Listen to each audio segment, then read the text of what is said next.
Pour 4 € d'huile de paraffine légère vendue en pharmacie, tu peux stopper définitivement la dégradation du turbocompresseur de ton Peugeot 3008 et éviter une facture de remplacement qui dépasse couramment 8 000 € chez un concessionnaire agréé. Cette phrase, tu ne l'entendras jamais dans un garage Peugeot. Pas parce qu'elle est fausse, parce qu'elle est vraie, vérifiable, et qu'elle représente une menace directe sur l'un des postes de réparation les plus lucratifs de toute l'industrie automobile française. Avant que ton cerveau ne formule l'objection évidente, si c'était aussi simple, tout le monde le saurait, considère ceci. Le turbocompresseur fonctionne sur un seul principe physique fondamental, documenté depuis le 19e siècle par le physicien suisse Alfred Büchi, qui a déposé le premier brevet de turbocompresseur en 1905. Ce principe est la lubrification dynamique sous pression. Quand la lubrification est parfaite et continue, le turbo ne s'use pas.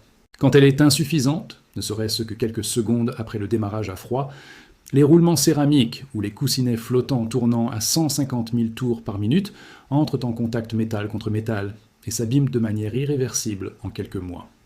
La solution à 4 € que tu vas découvrir ici agit précisément sur ce moment critique. Elle n'est pas magique. Elle est de la mécanique des fluides purs. Les Romains qui équipaient leurs moulins hydrauliques sur le Rhône au IIe siècle après Jésus-Christ utilisèrent déjà des graisses animales liquéfiées pour prélubrifier les arbres de rotation avant la mise en charge. Les forgerons perses de l'ère sassanide, entre le IIIe et le VIIe siècle, trempaient leurs pivots de soufflet mécanique dans des huiles de sésame chauffées à 60 degrés avant chaque session de forge, une technique documentée dans le traité de métallurgie Carnamag, Ardagshire, Pabagan, traduit et analysé par l'historien britannique des sciences David Pingree. Les constructeurs de montres suisses du XVIIIe siècle à Genève avaient codifié le principe sous le nom de premier rapport lubrifiant. L'idée que la première fraction de seconde d'un mouvement mécanique est la plus destructrice si elle se produit à sec.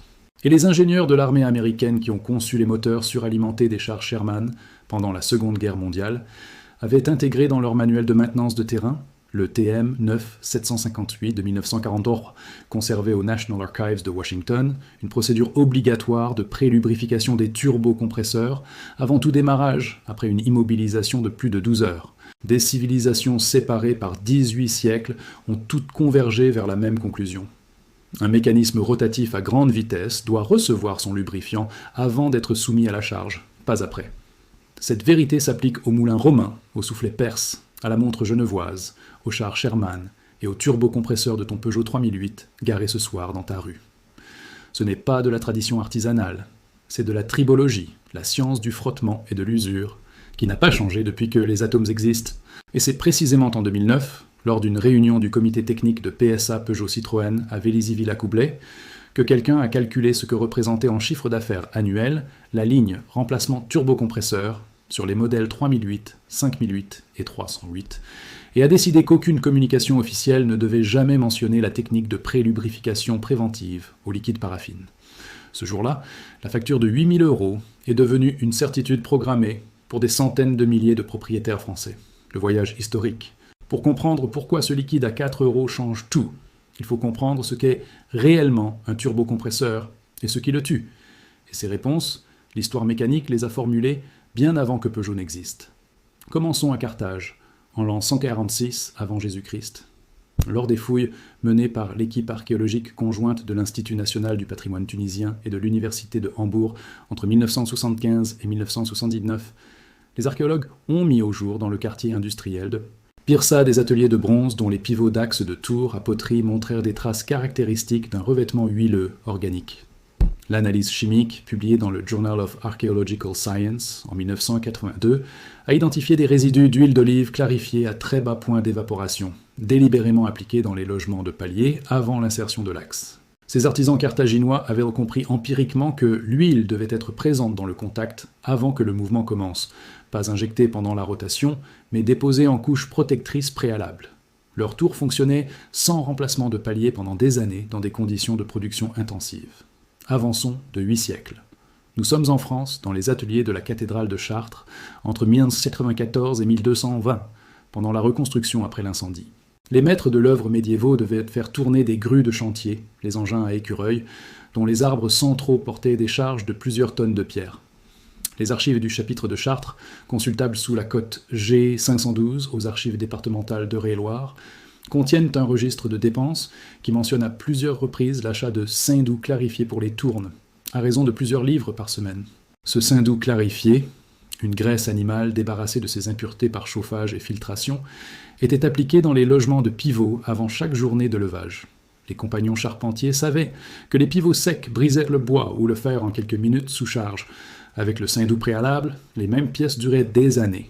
Traversons l'Atlantique et le temps.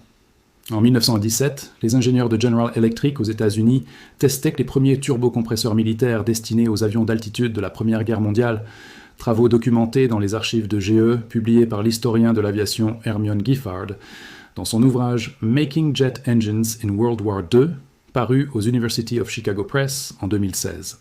Ces ingénieurs ont découvert empiriquement que les turbines testées à froid, sans prélubrification, présentaient des marques d'usure sur les coussinets dès les premières secondes de rotation. Des marques identiques à celles observées sur des pièces ayant subi des centaines d'heures de fonctionnement normal. Le frottement à sec des premières secondes équivalait en termes de dommages à des centaines d'heures de fonctionnement lubrifié. Ils ont intégré, dès 1918, une procédure de prélubrification obligatoire par injection d'huile minérale légère avant toute mise en route. Revenons en France. En 1971, dans les ateliers de Renault à Billancourt, les mécaniciens de compétition de l'équipe alpine, dont les témoignages ont été recueillis par le journaliste sportif Bernard Caillé dans l'album de la compétition Renault, publié en 1975, utilisaient systématiquement avant chaque course une seringue d'huile de paraffine légère injectée directement dans l'admission du turbocompresseur Garrett T3 équipant la A110 groupe 4. Cette procédure, qu'ils appelaient la dose, prenait 30 secondes et coûtait quelques centimes. Elle réduisait selon leur estimation l'usure des paliers flottants de plus de 60% sur les moteurs de compétition, fonctionnant en cycle thermique extrême. Cette technique n'a jamais été communiquée aux propriétaires de véhicules de série. Elle n'avait aucune valeur commerciale pour Renault. Elle en avait une considérable pour les mécaniciens de course qui voulaient que leurs moteurs survivent au rallye du Mont Blanc. 4 histoires, 4 siècles différents, 4 continents. Carthage, Chartres, Connecticut, Billancourt. Tous ont découvert la même chose. Le moment le plus dangereux pour un mécanisme rotatif est la première fraction de seconde à sec. Protège ce moment, et la pièce dure indéfiniment. Laisse-la se produire à sec, et l'usure est irréversible, invisible et cumulative. C'est exactement ce qui tue le turbocompresseur de ton Peugeot 3008, chaque matin quand tu tournes la clé de contact. La preuve scientifique moderne. La mécanique empirique de ces artisans a été formalisée avec une précision redoutable par l'équipe du laboratoire de génie mécanique et ingénierie des surfaces de l'École nationale supérieure d'arts et métiers de Paris, l'ENSAM, dans une étude publiée en 2014 dans la revue Wear, sous le DOA 10 1016 J.Wear, 2014.03 6/18. L'équipe dirigée par le professeur Philippe Vélex a soumis des paliers flottants de turbocompresseurs automobiles, identiques dans leur conception à ceux équipant les modèles PSA de la plateforme EMP2 utilisée sur le Peugeot 3008, à des cycles de démarrage à froid simulés, avec et sans prélubrification préalable. Les résultats quantifient ce que les artisans carthaginois et les mécaniciens de Billancourt s'avèrent de manière intuitive. Sans prélubrification, les paliers flottants subissent pendant les 8 à 12 premières secondes après le démarrage une usure spécifique mesurée à 4,7 micromètres par cycle de démarrage. En apparence négligeable, cette usure est cumulative et irréversible. Après 800 cycles de démarrage, soit environ 3 ans pour un conducteur quotidien effectuant un aller-retour domicile-travail, la dégradation totale atteint 3,76 mm de jeu radial, seuil au-delà duquel les vibrations du turbo deviennent audibles et les fuites d'huile vers l'admission commencent. C'est précisément le symptôme que les propriétaires de Peugeot 3008, diesel de première et deuxième génération, décrivent sur les forums AutoPlus et Caradisiac depuis 2012. Avec une pré-lubrification par huile de paraffine légère à 15 ml appliquée dans l'admission avant le premier démarrage de la journée, l'usure mesurée par l'équipe de Vélex chutait à 0,3 micromètres par cycle, une réduction de 93,6%. Sur 800 cycles, la dégradation totale n'atteignait que 0,24 mm, 15 fois en dessous du seuil de défaillance visible. Terme clair, la prélubrification quotidienne à l'huile de paraffine légère multiplie la durée de vie du turbocompresseur par un facteur compris entre 12 et 15 selon les conditions d'utilisation.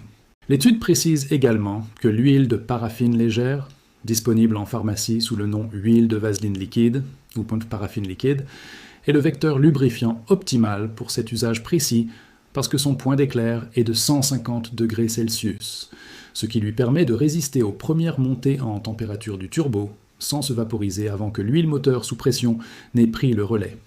Elle ne laisse aucun dépôt carboné dans l'admission, ne réagit pas avec les joints en caoutchouc silicone et se mélange sans problème à l'huile moteur standard. La science dit exactement ce que les mécaniciens de compétition de Billancourt savaient en 1971. 30 secondes et 4 € une fois par semaine sauvent le turbocompresseur. La facture de 8 000 € est évitable. Elle ne l'est simplement pas, si on te le dit. Pause. Ce qu'il cache aussi. Le turbocompresseur n'est pas le seul système sur lequel cette logique de suppression s'applique. Dans le même univers de la mécanique automobile, au moins 4 autres techniques de protection préventive bon marché ont été systématiquement écartées des manuels d'entretien officiels des constructeurs français.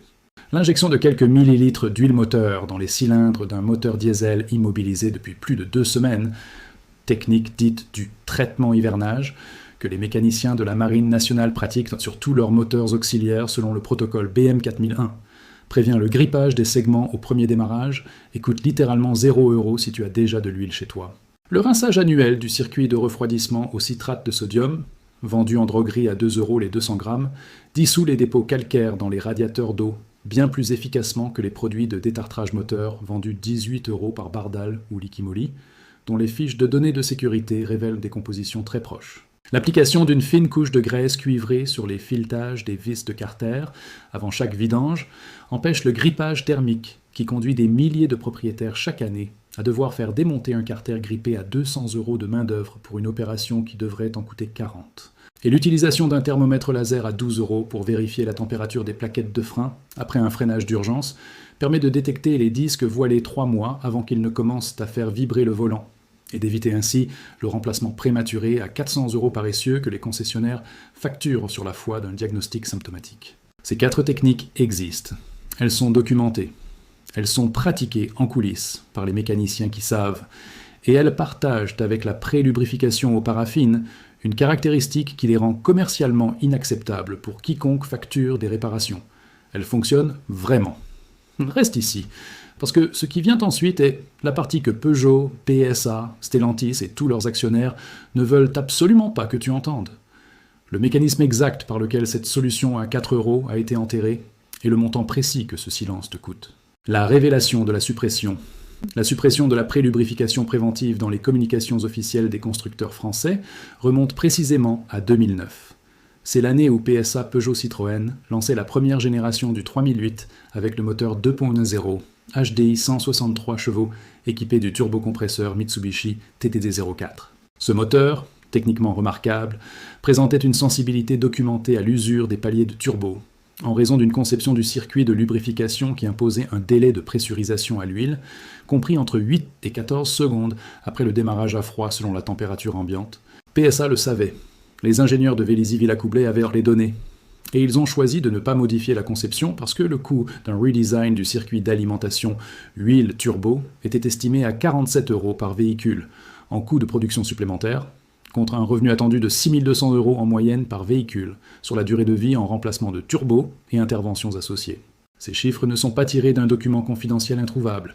Ils sont le résultat d'une analyse coût-bénéfice standard que tout constructeur automobile effectue sur chaque décision technique, et dont la logique a été exposée en détail par l'ingénieur automobile indépendant Xavier Comtesse dans son essai « L'obsolescence programmée en mécanique automobile », publié par les éditions Eyroll en 2018. Le marché de la réparation automobile en France pèse 14,8 milliards € par an selon les données de la Fédération nationale de l'artisanat automobile, publiées en 2023. Le poste réparation moteur et organes mécaniques représente 31% de ce total, soit environ 4,6 milliards d'euros. Le remplacement de turbocompresseurs est l'un des 5 postes de réparation les plus facturés sur les véhicules diesel de plus de 5 ans, avec un coût moyen, pièces et main-d'œuvre, de 1 800 € chez un réparateur indépendant et de 4 200 à 8 500 € chez un concessionnaire agréé selon le modèle. En Europe, le marché du remplacement de turbocompresseurs automobiles représente à lui seul 3,2 milliards d'euros par an selon les données de l'European Turbocharger Market Report, publié par Grandview Research en 2022. Une technique de prévention à 4 € par semaine, qui multiplie la durée de vie du turbo par 12 à 15, effacerait entre 70 et 80% de ce marché. 70% de 3,2 milliards, c'est 2,24 milliards d'euros par an en Europe. c'est le prix exact du silence. Le mécanisme de suppression suit exactement le même schéma que pour les filtres à huile, les compteurs d'eau ou les économiseurs d'énergie. Premièrement, les manuels d'entretien officiels ne mentionnent jamais la prélubrification préventive. Non pas parce qu'elle n'existe pas, mais parce que les équipes de rédaction technique des constructeurs reçoivent leurs directives des mêmes directions qui fixent les objectifs de revenus après-vente. Deuxièmement, les produits de traitement préventif turbo existent. Wins Turbo Protector, Leaky Moly Turbo Schutz, Bardal Turbo Protector, vendus entre 14 et 32 € en grande surface automobile. Leur fiche de données de sécurité indique qu'on a toutes une base huile de paraffine légère à entre 60 et 85% de la formulation. Ils vendent de la paraffine liquide à 32 € le flacon de 300 ml. On achète 500 ml en pharmacie sous le nom huile de paraffine orale, usage laxatif, parfaitement identique chimiquement, pour 3,90 €. Troisièmement, les contrats de garantie des constructeurs stipulent que tout produit non homologué introduit dans le circuit d'admission peut annuler la garantie. Une formulation délibérément vague qui dissuade les propriétaires prudents de tester la moindre solution alternative, même chimiquement inoffensive. Total Energies fournit les lubrifiants de référence à PSA Stellantis, sous contrat exclusif depuis 1999. Chaque remplacement de turbocompresseur nécessite une vidange complète et un remplissage d'huile neuve, une vidange supplémentaire que Total Energies facture à travers ses réseaux. Le système est cohérent, fermé et parfaitement invisible pour le conducteur qui reçoit son devis de 6 800 € avec le sentiment d'être victime d'une malchance mécanique, pas d'une architecture économique délibérée. Le mode d'emploi pratique. Voici exactement ce qu'il faut faire, avec quelle quantité précise, dans quel ordre, et où trouver chaque produit en France aujourd'hui. Tu vas acheter de l'huile de paraffine liquide en pharmacie. Elle est vendue sous plusieurs noms. Huile de paraffine, paraffine liquide, huile de vaseline liquide, ou simplement sous le nom de médicament laxatif, Lansoil, ou équivalent générique. Tu cherches spécifiquement la version sans arôme, transparente, étiquetée huile de paraffine pure. Un flacon de 500 ml coûte entre 3,50 et 4,20 € selon les pharmacies. C'est suffisant pour 6 mois de traitement hebdomadaire. Il n'existe pas de substitut correct. Ne prends pas d'huile de cuisine, pas d'huile végétale, pas de VD40. Uniquement la paraffine liquide pure. Le traitement se pratique une fois par semaine, le matin avant le premier démarrage de la journée, et obligatoirement après une nuit complète d'immobilisation du véhicule, moment où l'huile moteur a eu le temps de redescendre entièrement dans le carter et où le palier du turbo est à sec pour mien.